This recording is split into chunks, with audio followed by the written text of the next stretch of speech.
a seat, and I am so honored to get to be here in this nice crowd of friends. Good to be here in the Big Easy, enjoying getting to know the people of New Orleans. Last time I was here, it was for an oil and gas conference, and now being here, hearing of the inspiring stories and people who have rebuilt and really revitalized and restored after Katrina, it's very inspiring. I want to take a moment to thank this amazing city, especially the people who represent New Orleans, who are working here, serving guests today with public safety and with the wait staff, making us feel so at home. We thank you, New Orleans. Thank you.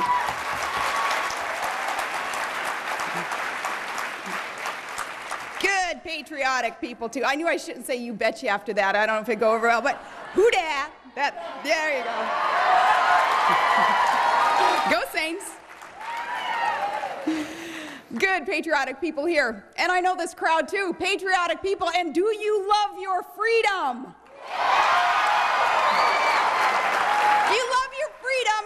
Then we thank a vet. And we're going to do that right now. I know that there are folks here who have served in the past, maybe serving today in uniform. Raise your hand. We want to thank you from the bottom of our hearts. We thank you, sir. We salute you. God bless you. Good. Thank you for your service. Yep, last time I was here, oil and gas conference, and now we are here. It's April 9th on American Tax Freedom Day. Happy Tax Freedom Day. Jonah Goldberg wrote a good piece in USA Today earlier this week about this, explaining that American citizens now spend about 100 days of the year working for their government before they start earning our own money that we get to spend. And that just doesn't sound right to me. That sounds like we're working for government instead of government working for us. It's time that we reverse that. But happy American Tax Freedom Day here on April 9th. Well, folks, it seems like we are really learning what the president meant with his slogan, yes, we can. When you turn that soundbite into a sentence, you get, yes, we can spread the wealth around. Yes, we can spend money that we do not have on programs that we don't need, and we're going to stick the next generation with the bill. To a lot of us, that's stealing. And yes, we can put our country back on a track that's not a good track, because this track is going to quadruple our national debt. And yes, we can let the government take over 1/6 of the private sector economy with the mother of all unfunded mandates, Obamacare. These are just a few of the domestic policy accomplishments. And in foreign policy, well, now we've got the makings of the Obama doctrine. The Obama doctrine, which is coddling enemies and alienating allies. The administration eased sanctions on Cuba and sided with Chavez against Honduran democracy. They won't bring up human rights with China because they, quote, they already know what they're going to say. They offer tepid conditions and sanctions on North Korea and gold stars and cookies to the Sudanese presidents.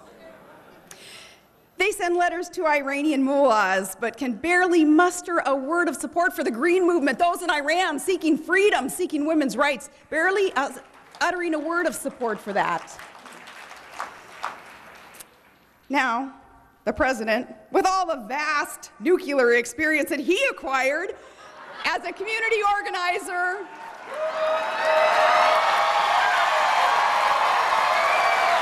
and as a part-time senator, and as a full-time candidate, all that experience, still no accomplishment to date with North Korea and Iran.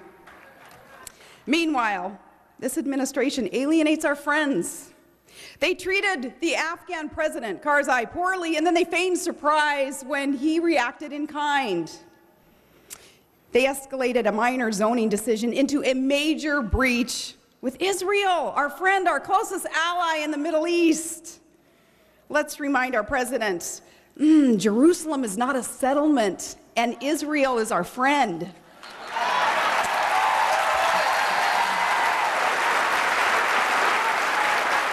And the critical nuclear concerns of our time be North Korea because they have nukes, and Iran because they want nukes. So, yes, we can kowtow to enemies, criticize allies, vacillate, bow, dither. Yes, we can, but somebody needs to tell the president just because we can does not mean that we should.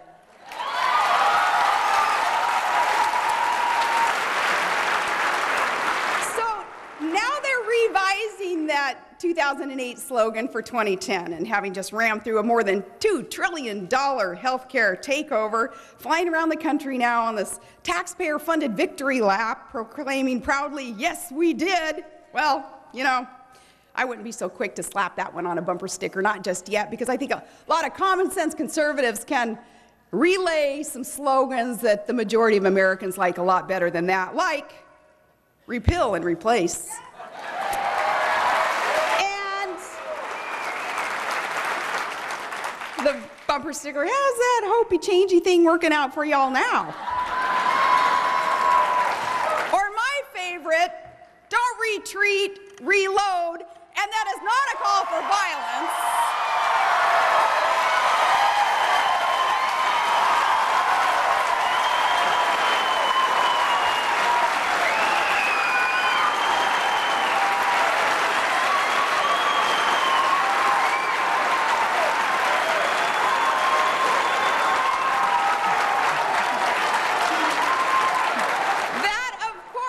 Meaning taking opportunity to engage and debate and to vote. It's not a call for violence. No one is calling for such a thing, and the media is so desperate to discredit the people's movement and the Tea Party movement that, you know, they'll make that up. But no, nobody is calling for violence. Now, whether we're talking about foreign or domestic policy, the Obama-Pelosi-Reid agenda, it defies logic and it defies common sense, and it will leave us less secure and more in debt and more beholden to foreign countries and more under the thumb of big government. It is out of touch, it's out of date, and they're running out of time. Because Americans across this great country, they are standing up and they're speaking out for common sense conservative solutions, and they're telling Washington, just back off.